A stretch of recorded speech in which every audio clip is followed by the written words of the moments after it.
دنیا کا ایک ایسا امیر ترین انسان کہ جس کے سامنے اڈانی، امبانی اور ایلون مسک جیسے امیر ترین لوگ بھی کچھ نہیں۔ دوستو، تاریخ کے اندر ایک ایسا انسان بھی گزرا ہے کہ جس کے پاس ان لوگوں سے بھی زیادہ دولت تھی، بلکہ ان سارے لوگوں کی دولت کو ملا لیا جائے تب بھی اسے ایک انسان کی دولت کے برابر نہیں ہو پائے گی، اور اس امیر انسان کا نام تھا منسا موسیٰ۔ دوستو، 1324 عیسوی کی بات ہے کہ جب اتر افریقہ کے ایک سلطنت کے مالی سے ایک قافلہ عرب کے شہر مکہ کی طرف نکلا، جو کہ حج کے ارادے سے نکلا تھا۔ ویسے تو دنیا میں مکہ شہر کی طرف حج کرنے کے لیے بہت سارے لوگ گئے ہیں، مگر جس طرح یہ قافلہ تھا ایسا تو دنیا نے کبھی نہیں دیکھا تھا۔ مالی سے نکلے ہوئے اس قافلے کی تو بات ہی الگ تھی۔ 500 کے قریب گھوڑے تو آگے آگے چل رہے تھے، جن کے اوپر سونا لدا ہوا تھا۔ 48,000 کے قریب عام اور خاص لوگ اس قافلے میں شامل تھے۔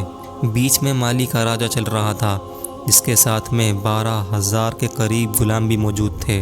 ان تمام چیزوں کے علاوہ اس قافلے میں اونٹوں کی ایک بڑی تعداد تھی، جن سارے اونٹوں کے اوپر سونے کے ڈھیر لدے ہوئے تھے۔ اور دوستو، ظاہر ہے سونا تو ہمیشہ سے ہی بہت قیمتی چیز رہا ہے۔ اس دور میں بھی سب سے قیمتی چیز سونا ہی تھی، اور اس وقت بھی سونے کی کھدانوں پر مالی کے اس راجہ کا کنٹرول ہوا کرتا تھا، اور اس راجہ کا نام تھا منسا موسیٰ۔ دوستو، آج کے دور میں ہم لوگ جس مالی کو دیکھتے ہیں وہ یقینی طور پر بہت ہی زیادہ چھوٹا ہے، لیکن 15ویں صدی تک یہ مالی سلطنت جو ہوا کرتی تھی وہ بہت بڑی ہوا کرتی تھی، جس کے اندر آج کے دور کا افریقہ کا ایک بڑا علاقہ جیسا کہ موریٹینیا، سینیگل، گوبیا گینی، برکینا فاسو، مالی، نائجر جیسے علاقے شامل تھے۔ دوستو، اگر بات کی جائے حج کے قافلے کی تو اتہاس کار لکھتے ہیں کہ مکہ جاتے ہوئے منسا موسیٰ کا یہ پورا قافلہ مصر کی راجدھانی یعنی قاہرہ شہر کی سرحدوں پر پہنچا۔ سرحدوں پر پہنچ کر سب سے پہلے منسا موسیٰ نے 3 دن کے لیے گیزا کے پیرامڈ کے پاس ہی پڑاؤ ڈالا، اور اس کے بعد قاہرہ شہر میں انٹر ہونے کا فیصلہ کیا۔ جب مصر کے عام لوگوں نے اس قافلے کو انٹر ہوتا ہوا دیکھا تو ان لوگوں نے فوراً ہی اس بات کی خبر اپنے حکمران کو دی۔ اس دور میں مصر کی گدی پر بیٹھنے والے انسان کا نام الملک النصیر ہوا کرتا تھا۔ النصیر کو جیسے ہی خبر ملی، اس نے اپنا ایک نمائندہ منسا موسیٰ کے پاس بھیجا۔ نمائندے نے منسا موسیٰ سے کہا کہ ہمارے بادشاہ سلامت آپ سے ملنا چاہتے ہیں۔ اس کا جواب دیتے ہوئے منسا موسیٰ نے بہت زیادہ جرأت کے ساتھ کہا کہ میں تو صرف حج کے لیے مکہ کے شہر کی طرف نکلا ہوں، میں اس سے ملاقات نہیں کروں گا۔ دوستو، منسا موسیٰ لگ بھگ پورے ہی نردن افریقہ میں بلکہ پورے مڈل ایسٹ میں کافی مشہور ہو چکا تھا۔ مسلم دنیا میں ہر طرف اسی کی باتیں چلا کرتی تھیں۔ وہ جس طرح سے بھی نکلتا تھا اس علاقے میں سونا بانٹتا ہوا نکلتا تھا۔ لوگ اس کے بارے میں باتیں کیا کرتے تھے کہ وہ ہر ہفتے ہی ایک نئی عالیشان مسجد کی تعمیر کرواتا ہے، جس کے پاس اتنا زیادہ سونا ہے کہ جتنا شاید کسی انسان کے پاس ہو سکتا ہو۔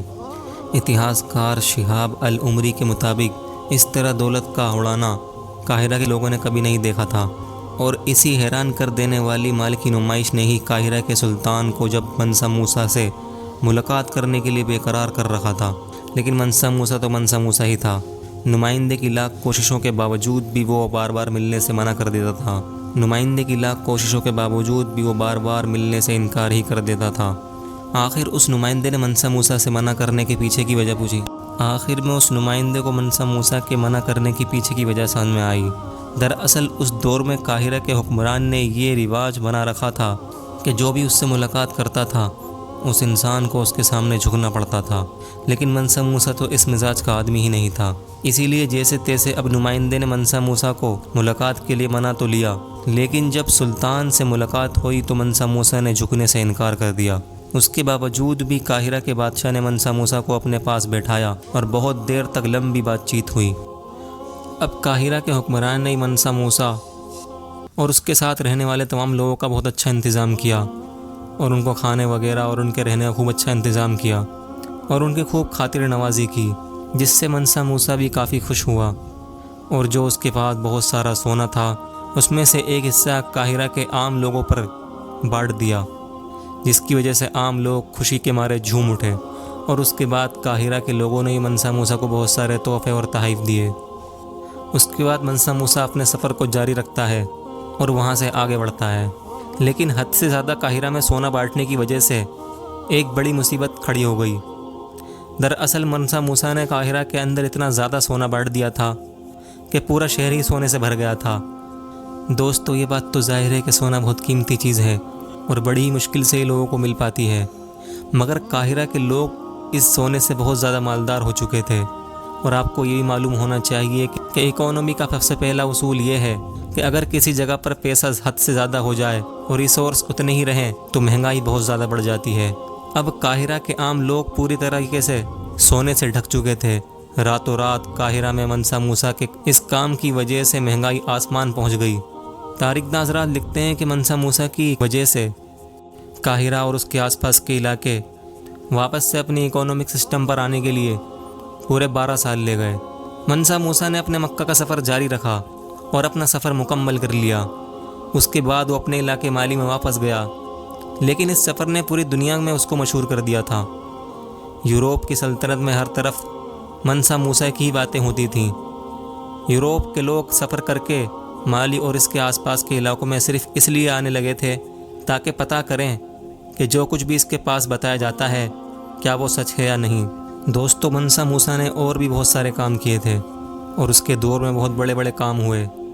اس پورے علاقے میں اس نے بڑی بڑی عمارتیں بنوائیں جس میں بہت ساری مسجدیں بھی شامل تھیں، یہاں تک کہ آج کے دور میں ٹمبکٹو کی وہ مشہور اور تاریخی مسجد کہ جس کو ہم لوگ گوگل وغیرہ پر مالی سرچ کرنے پر آتی ہے، وہ مسجد بھی منسا موسیٰ ہی کے ذریعے بنوائی گئی تھی، جو کہ آج تک 700-800 سال سے برابر کھڑی ہوئی ہے۔ منسا کی وفات کب ہوئی اس چیز کو لے کر تاریخ داں حضرات نے الگ الگ رائے پیش کی ہیں۔ بس کچھ تاریخ داں حضرات کہتے ہیں کہ منسا موسیٰ کی وفات 1937 کے آس پاس میں ہی ہوگی۔ دوستو ہماری ویڈیو کو لائک کر دیں اور چینل کو سبسکرائب کر دیں تاکہ اسی طرح کی ویڈیوز آپ دیکھ سکیں۔